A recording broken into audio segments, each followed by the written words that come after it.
ಇವತ್ತೇನು ಕರ್ನಾಟಕ ಜನಸಂದಣಿ ನಿಯಂತ್ರಣ ವಿಧೇಯಕ ಏನು ತೊಗೊಂಡು ಬಂದಿದ್ದಾರೆ, ಇದನ್ನು ಅರ್ಧಂಬರ್ಧ ಇದೆ.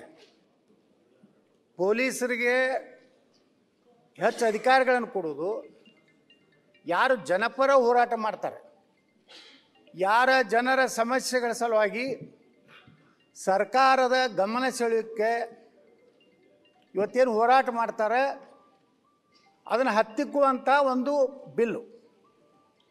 ಇದರಿಂದ ಏನಾಗ್ತದೆ ಅಂತಾರೆ ಅಧ್ಯಕ್ಷರೇ, ಇವತ್ತು ಶಾಂತ ರೀತಿಯಿಂದ ಒಂದು ಹೋರಾಟ ನಡೆದಿರ್ತದೆ. ಆಡಳಿತ ಪಕ್ಷ ಇವತ್ತು ಕಾಂಗ್ರೆಸ್ ಇರ್ಬೋದು, ಬಿ ಜೆ ಪಿ ಇರ್ಬೋದು, ಅದನ್ನು ಹೇಳಕ್ಕೆ ಹೋಗೋದಿಲ್ಲ. ಯಾವ ಆಡಳಿತದಲ್ಲಿರುವಂಥವ್ರು ಹೇಳಿಬಿಡ್ತಾರೆ ಅಲ್ಲಿರುವಂಥ ಅಧಿಕಾರಿಗೆ ಇದನ್ನೇನಾದರೂ ಮಾಡಿ ಇದನ್ನು ಬಗ್ ಬಡಿಬೇಕು, ಇವ್ರನ್ನೆಲ್ಲ ಕೇಸ್ ಹಾಕಬೇಕು, ಇವ್ರಿಗೆ ಜೀವಾವಧಿ ಶಿಕ್ಷೆ ಹಂಗಂಗೆ ಏನು ಮಾಡಬೇಕು ಅನ್ನೋಂಥದ್ದು ಹೇಳಿಬಿಡ್ತಾರೆ. ಅಂಥ ಅಧಿಕಾರಿ ಒಬ್ಬ ಯಾರೇ ಕೇವಲ ಆಡಳಿತ ಪಕ್ಷದವ್ರು ಮಾತು ಕೇಳುವಂಥ ಅಧಿಕಾರಿಯಲ್ಲಿ ಏನಾದರೂ ಇದ್ದರೆ ಬಹುಶಃ ಜನಪರ ಹೋರಾಟ ಮಾಡಬಾರ್ದು ಅನ್ನೋಂಥದ್ದೇ ಉದ್ದೇಶ ಇದೆ ಅನ್ನೋಂಥದ್ದು ಆಗ್ತದೆ. ಇದು ಬ್ರಿಟಿಷರಿಗಿಂತ ಹೆಚ್ಚು ಕಠಿಣ ಕಾನೂನು. ಇದು ಅಪಾಯಕಾರಿ. ಯಾಕಂದ್ರೆ ನಾವು ಜನಪರ ಹೋರಾಟ ಮಾಡ್ತಾ ಇರ್ತೀವಿ ಕುಡಿ ನೀರಿನ ಸಮಸ್ಯೆ ಸಲುವಾಗಿ, ದೇಶದ ಹಿತದೃಷ್ಟಿಯಿಂದ. ಇವತ್ತು ಮಾನ್ಯ ಗೃಹ ಸಚಿವರು ಬೆಳಗಾವಿಯ ಹೋರಾಟದ ಬಗ್ಗೆ ಪ್ರಸ್ತಾವ ಮಾಡಿದ್ರು. ಅದು ನಮ್ಮ ಹೋರಾಟ, ಒಂದು ಸಮುದಾಯ, ಲಿಂಗಾಯತರ ಒಂದು ಸಮುದಾಯದ ಹೋರಾಟ. ಅಲ್ಲಿ ಒಬ್ಬ ಹಿರಿಯ ಪೊಲೀಸ್ ಅಧಿಕಾರಿ ಬಂದು ಬಿನ್ ಡ್ರೆಸ್ನಲ್ಲಿ ಬಂದು ಲಾಠಿ ಚಾರ್ಜ್ ಮಾಡಬೇಕಾದಂಥ ಏನೇನು ಪೂರ್ವ ಕ್ರಮಗಳನ್ನು ಕೈಗೊಳ್ಳದೆ ಅದಕ್ಕೆ ಆದಂಥ ಒಂದು ಪ್ರೊಸೀಜರ್ ಇದೆ. ರಾಷ್ಟ್ರೀಯ ಮಾನವ ಹಕ್ಕು ಮಂಡಳಿಯವರು ಯಾವುದೇ ಒಂದು ಲಾಠಿ ಚಾರ್ಜ್ ಮಾಡಬೇಕಾದ್ರೆ ಇವೆಲ್ಲ ಪ್ರೊಸೀಜರ್ಗಳನ್ನು ಫಾಲೋ ಮಾಡಿದ ಮೇಲೆ ನಿಯಂತ್ರಣ ಆಗುವುದಿಲ್ಲ.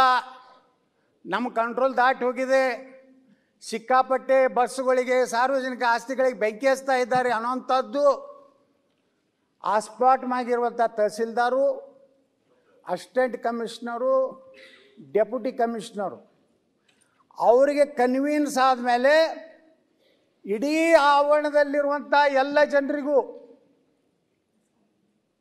ಏನು ಜಿಲ್ಲಾಧಿಕಾರಿ ಆಗಲಿ, ಅಸಿಸ್ಟೆಂಟ್ ಕಮಿಷನರ್ ಆಗಲಿ, ತಹಸೀಲ್ದಾರ್ ಆಗಲಿ, ಏನು ಸೂಚನೆಯನ್ನು ಕೊಡ್ತಾ ಇದ್ದಾರೆ ಎಲ್ಲರ ಕಿವಿಗೆ ಬೀಳುವ ರೀತಿಯಲ್ಲಿ ಇವತ್ತು ಘೋಷಣೆ ಮಾಡಿ ನಾನು ಲಾಠಿ ಚಾರ್ಜ್ಗೆ ಆದೇಶ ಮಾಡ್ತಾ ಇದ್ದೀನಿ ಅನ್ನೋಂಥದ್ದು ಹೇಳಬೇಕಾವು. ಆದರೆ ಅಧ್ಯಕ್ಷರು ಏನಾಗ್ತಾ ಇದೆ, ಒಂದು ಹೋರಾಟವನ್ನು ಇದೇ ಬ್ರಿಟಿಷರು ಇದೇ ಮಾಡಿದ್ರು.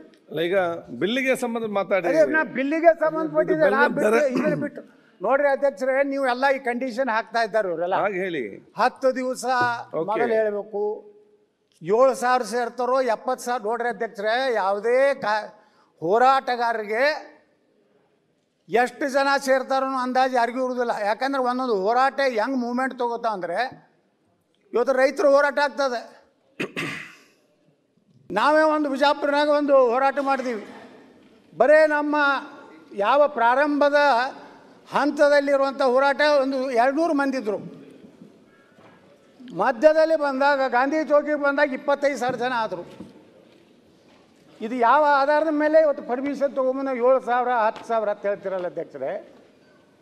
ಇದನ್ನು ಯಾವ ರೀತಿ ಅಂದಾಜು ಮಾಡಲಿಕ್ಕೆ ಯಾವುದೇ ಹೋರಾಟಗಾರಿಗೆ ಇವತ್ತು ಸಾಧ್ಯ ಇಲ್ಲ.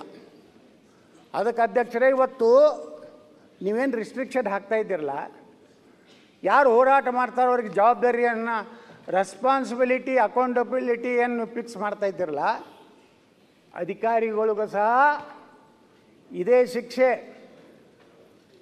ಇದೇ ರೀತಿ ದಂಡ ಹಾಕಬೇಕು.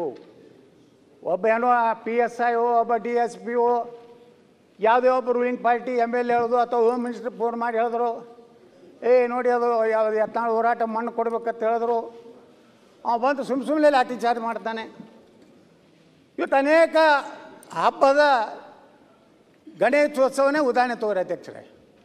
ಮೆರವಣಿಗೆ ಹೊಂಟಿರ್ತದೆ, ಅಲ್ಲಿರುವಂಥ ಜನ ದೇವರ ಶ್ರದ್ಧೆಯಿಂದ ಹೋಗ್ತಿರ್ತಾರೆ. ಯಾವುದೋ ಒಂದು ಪ್ರದೇಶದಲ್ಲಿ ಪೆಟ್ರೋಲ್ ಬಾಂಬ್ ಹಾಕಿದ್ರು, ಕಲ್ಲು ಒಗೆದ್ರು, ಏನು ಇದನ್ನು ಕತ್ತಿ ಗುರಾಣಿ ತೊಗೊಂಡು ಹೊರಗೆ ಬಂದರೆ ಯಾರು ತಪ್ಪು ಮಾಡ್ಯಾರು ಅವ್ರನ್ನ ಅರೆಸ್ಟ್ ಮಾಡಬೇಕು, ಅವ್ರ ಮೇಲೆ ಕೇಸ್ ಹಾಕಬೇಕು. ಈ ಪೊಲೀಸ್ ಇಲಾಖೆ ಏನಾಗ್ಬಿಟ್ಟದಂದರೆ ಅವ್ರ 150 ಜನರನ್ನು ಅರೆಸ್ಟ್ ಮಾಡೋದು, ಇವ್ರನ್ನ 150 ಜನರನ್ನು ಅರೆಸ್ಟ್ ಮಾಡೋದು, ಮುಗಿತಪ್ಪ ಇವ್ರದ್ದು ಕೆಲಸ. ಎರಡೂ ಕೂಡಿ ಕೋರ್ಟ್ ಅಡ್ಡಾಡಬೇಕು. ಕೋರ್ಟ್ನಾಗಿದ್ರೆ ಮತ್ತೆ ನಿರ್ದೋಷ. ನನ್ನ ಮ್ಯಾಗೆ 26 ಕೇಸ್ ಹಾಕಿದ್ರೆ ಅಧ್ಯಕ್ಷರೇ. ಈ ರೀತಿ ಅಧಿಕಾರಿಗಳಿಗೂ ಸಹ ಅಕೌಂಟಬಿಲಿಟಿ ಇರಬೇಕು. ನೀ ಲಾಠಿ ಚಾರ್ಜ್ ಯಾಕೆ ಮಾಡಿದಿ ಇದನ್ನು ಕೇಳಬೇಕು. ನೀನು ಅಧಿಕಾರಿಗಳಿಗೆ ನೀವು ಪೂರ್ಣ ಫ್ರೀ ಕೊಟ್ಟರೆ ಅದು ಚಲೋ ಆಯ್ತವ್ರು. ಅವರು ಯಾವ ಹೋರಾಟ ಮಾಡಬೇಡಪ್ಪ, ಆರಾಮ್ ಪೊಲೀಸ್ ಸ್ಟೇಷನ್ನಾಗಿರ್ತೀವಿ, ಎಲ್ಲಕ್ಕೂ ಪರ್ಮಿಷನ್ ಕೊಡುವುದಿಲ್ಲ. ಏನಾದರೂ ಒಂದು ನೆಪ ಒಡ್ಡಿ ಈ ರೀತಿ ಇವತ್ತೇನು ಏನಾಗ್ಬಿಟ್ಟದಂದ್ರೆ ಇವತ್ತು ಇದನ್ನೇನು ನೀವು ತೊಗೊಂಡು ಬರ್ತಾಯಿದ್ರಿ ಗೃಹ ಮಂತ್ರಿಗಳೇ, ಇವತ್ತು ನೀವು ಆಡಳಿತ ಪಕ್ಷದಾಗಿದ್ದೀರಿ, ಭಾಳ ನಿಮಗೆ ಒಳ್ಳೇದು ಅನ್ನಿಸ್ತದೆ. ನಾಳೆ ನೀವು ವಿರೋಧ ಪಕ್ಷಕ್ಕೆ ಬರೋರೇ ಅಲ್ಲ. ಇನ್ನು ಆ ಕಡೆ ಕೂತವ್ರು ಏನು ಮಾಡ್ತಾರೆ, ನೀವೇನು ಇದನ್ನು ರಾಮಬಾಣ ಉಪಯೋಗ ಮಾಡಿರ್ತಾರಲ್ಲ ಅದು ಮತ್ತೆ ನಿಮ್ಗೆ ತಿರುಗು ಬಾಣ ಆಗೋದೆ. ಅದಕ್ಕೆ ಯಾವುದೇ ಒಂದು ಕಾನೂನಿನಲ್ಲಿ ತಿದ್ದುಪಡಿ ವಿಧೇಯಕ ತರಬೇಕಾದ್ರೆ ಅದರ ಮೆರಿಟ್ಸ್ ಆ್ಯಂಡ್ ಡಿಮೆರಿಟ್ಸ್ಗೆ ಹೋಗ್ಬೇಕು. ಇಲ್ಲಾಂದ್ರೆ ಅಧ್ಯಕ್ಷರೇ ಯಾರೂ ಹೋರಾಟ ಮಾಡೋದು ಬಿಡಬೇಕಾಗ್ತದೆ. ಇದನ್ನೆಲ್ಲ ನಿಮ್ಮ ಜೀವಾವಧಿ ಶಿಕ್ಷೆ, 1 ಕೋಟಿ ರೂಪಾಯಿ ಇಂಡೆಮ್ನಿಟಿ ಬಾಂಡ್ ನೋಡಿರಿ. ಈಗ ಒಂದು ಪ್ರೊಸೆಷನ್ ತೆಗಿತೀವಿ, ಅದರಾಗ ಕೆಲವೊಂದು ಕುಚೋತಿ ವ್ಯಕ್ತಿಗಳನ್ನು ನಮ್ಮ ವಿರೋಧಿಗಳು ಅವರು ರೊಕ್ಕ ಕೊಟ್ಟು ಅವ್ರು ದಾರು ಕುಡಿಸಿ ಹೋಗಿ ನೀನೇ ಕಲ್ಲು ಒಗೆಯೋದು ಅಂದ್ಬಿಡ್ತಾರೆ. ಇವರು ಶಾಂತ ಹೊಂಟಿರ್ತದೆ ಪಾಪ ಈ ಪ್ರೊಸೆಸರು. ಅವನು ಕಲ್ಲು ಒಗಿತಾನೆ. ಅವನೋ ಮಾಡಿದ ತಪ್ಪಿಗೆ ಇದನ್ನು ಹೋರಾಟವನ್ನು ಏನು ನೇತೃತ್ವ ತಗೊಂಡಿರ್ತಾರೆ ಅವ್ರನ್ನ ನೀವು ಶಿಕ್ಷೆ ಒಳಪಡಿಸ್ತೀರಾ? ಈ ರೀತಿ ಇದು ಭಾಳ ಈ ಒಂದು ಕಾನೂನು ಏನು ನೀವು ತಿದ್ದುಪಡಿ ತರ್ತಾಯಿದ್ರಿ, ನಿಜಕ್ಕೂ ಇದು ಜನಪರ ಹೋರಾಟವನ್ನು ಹತ್ತಿಕ್ಕುವಂಥದ್ದು. ನಮ್ಮ ಹೋರಾಟ ಮೂಲಭೂತ ಹಕ್ಕುತ್ತೇನು ಈ ಭಾರತಕ್ಕೆ ಸ್ವಾತಂತ್ರ್ಯ ಸಿಕ್ಕಿದ್ದೇ ನಮ್ಮ ಮೂಲಭೂತ ಹಕ್ಕುಗಳ ಚ್ಯುತಿಯಾಗಿದ್ದಕ್ಕೆ ಬ್ರಿಟಿಷರ ವಿರುದ್ಧ ನಾವು ಹೋರಾಟ ಮಾಡಿದ್ದು. ನೀವು ಹೊಳ್ಳಿ ಮತ್ತು ಬ್ರಿಟಿಷರ ಕಾನೂನುಗಳನ್ನ ತರ್ತಿದ್ರೆ ಜನಪರ. ಹಾಗಾದರೆ ಇವತ್ತು ಅಧ್ಯಕ್ಷರೇ ನಾ ಕೇಳ್ತೀನಿ ನಿಮಗೆ, ನೀವು ಸರ್ಕಾರ ಏನು ಮಾಡ್ತೀರಿ? ಒಂದು ಹೋರಾಟಕ್ಕೆ ಒಂದು ಕಡೆ ಧರಣಿ ಕುಂಡಿರ್ತಾರೆ, ಸಣ್ಣ ಪುಟ್ಟ ವಿಷಯ ಇರ್ತದೆ, ಅಷ್ಟೂ ನೀವು ಮಾಡೋದಿಲ್ಲ, ಅವರಿಗೆ ಅಪಾಯಿಂಟ್ಮೆಂಟ್ ಕೊಡೋದಿಲ್ಲ, ಅವ್ರಿಗೆ ಅಪಮಾನ ಮಾಡ್ತೀರಿ. ಅವರು ಅಲ್ಲಿ ಎಲ್ಲಿ ಹೋರಾಟದ ಕೂತ್ರ ಅಲ್ಲಿ ಯಾರೂ ಹೋಗೋದಿಲ್ಲ, ಮಂತ್ರಿಗಳು ಹೋಗೋದಿಲ್ಲ, ಸಂಬಂಧಪಟ್ಟಂಥ ಜಿಲ್ಲಾಧಿಕಾರಿ ಹೋಗೋದಿಲ್ಲ. ಅದು ಆಕ್ರೋಶ ಹೆಚ್ಚಾಗಿ ಒಂದು ಜನರಲ್ಲಿ ನಮ್ಮ ಇವತ್ತು ನಮ್ಮದೇ ನೀರಾವರಿ ಹೋರಾಟ, ನಾಳೆ ಆಲ್ಮಟ್ಟಿಗೆ ಸರಿಯಾಗಿ ನೀವು ಹಣ ಕೊಡದೇ ಇದ್ದರೆ ಹೋರಾಟ ಸಾಲ್ವ್ ಆಗ್ತದೆ, ಲಕ್ಷಾಂತರ ಜನ ಸೇರ್ತಾರೆ. ಅವಾಗ ನೀವೇನು ಮಾಡ್ತೀರಿ? ಅಮಾಯಕರ ಮ್ಯಾಗ ಗೋಲಿಬಾರ್ ಮಾಡ್ತೀರಿ. ಅದಕ್ಕೆ ನಾ ಗೃಹ ಮಂತ್ರಿಗಳಿಗೆ ಹೇಳೋದು, ನೀವು ಹೆಂಗಂದ್ರೆ ಚಾಲ್ಟಿ ಬಿಗನ್ಸ್ ಫ್ರಾಮ್ ಅವ್ರ ಹೋಮ್. ಮತ್ತು ಮೊದಲು ನೀವು RCB ಒಳಗೆ ನೀವು ಯಾರ್ಯಾರು ಇದ್ದೀರಿ ಅಪರಾಧಿಗಳು, ಮೊದಲ ಈ ಕೇಸು ಮೊದಲೇದ್ದು ಸರ್ಕಾರ ಮ್ಯಾಗನೇ ಇದು ಕೇಸ್ ಹಾಕ್ಬೇಕು. ನಾನು ಕೇಳಿದೆ, ಅಲ್ಲಿ ಹೋಗಿ ಪ್ರಚೋದನೆ ಮಾಡೋದು, ಆ ಕಪ್ಪಿಗೆ ಬೆಲ್ಲ ಕೊಡೋದು, ಅವ್ರ ಮ್ಯಾಗೆ ಹಗಲ ಮ್ಯಾಗೆ ಹಾಕೋದು, ಅಲ್ಲಿ ಸಾಯ್ತಿರ್ತಾರೆ, ಇಲ್ಲಿ ಬೆಲ್ಲ ಕುಟ್ಕೋತಾರೆ ಕಪ್ಪಿಗೆ.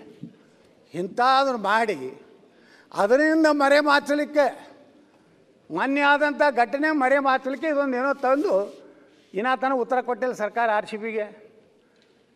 ಆದರೆ ಪೊಲೀಸ್ ಅಧಿಕಾರಿಗಳು ಹೇಳಿದರು, ಬೇಡಪ್ಪ ಇಷ್ಟು ಬೇಗನೆ ಇಂಥ ದೊಡ್ಡ ಕಾರ್ಯಕ್ರಮ. ಪೊಲೀಸ್ ಹೇಳಿದ್ರು ಸಹಿತ, ಪೊಲೀಸ್ ರಿಪೋರ್ಟ್ ಇದ್ದರೂ ಸಹಿತ ಕೇವಲ ಸರ್ಕಾರದ ಒತ್ತಾಯಕ್ಕಾಗಿ ಆ ಯುವಕರನ್ನು ನಮ್ಮ ಪಾರ್ಟಿಗೆ ಸೆಳೆದುಕೊಳ್ಳಲಿಕ್ಕೆ ಮಾಡಿದಂಥ RCBಯಿಂದ ಇವತ್ತು ಅಧ್ಯಕ್ಷರೇ ಈ ಹೋರಾಟಗಳನ್ನು ಹಕ್ಕುವುದು ಏನಿದೆ ಅದನ್ನು ಹತ್ತಿಕ್ಕುವಂಥ ಕೆಲಸ ಮಾಡದೆ ತಾವು ಗಂಟಿ ಹೊಡೆಯದೆ ಸ್ವಲ್ಪ ಸಮಾಧಾನ ಆಗಿ ಕೂತ್ರೆ ಎಲ್ಲ ಕೇಳಿಸ್ತದೆ ಅಧ್ಯಕ್ಷರೇ. ಅದಕ್ಕೆ ಯಾಕೆ ಹೇಳ್ತಾ ಇದ್ದೀನಿ ಅಂದರೆ, ತಾವು ಯಾರು ತಪ್ಪು ಮಾಡಿರ್ತಾರಲ್ಲ, ಯಾರು ಆ ಹೋರಾಟದಲ್ಲಿ ಕಲ್ಲು ಒಗೆಯುವಂಥ ಕೆಲಸ ಯಾರು ಮಾಡಿರ್ತಾರಲ್ಲ ಅವ್ರ ಮ್ಯಾಗೆ ಆ್ಯಕ್ಷನ್ ಆಗಬೇಕು.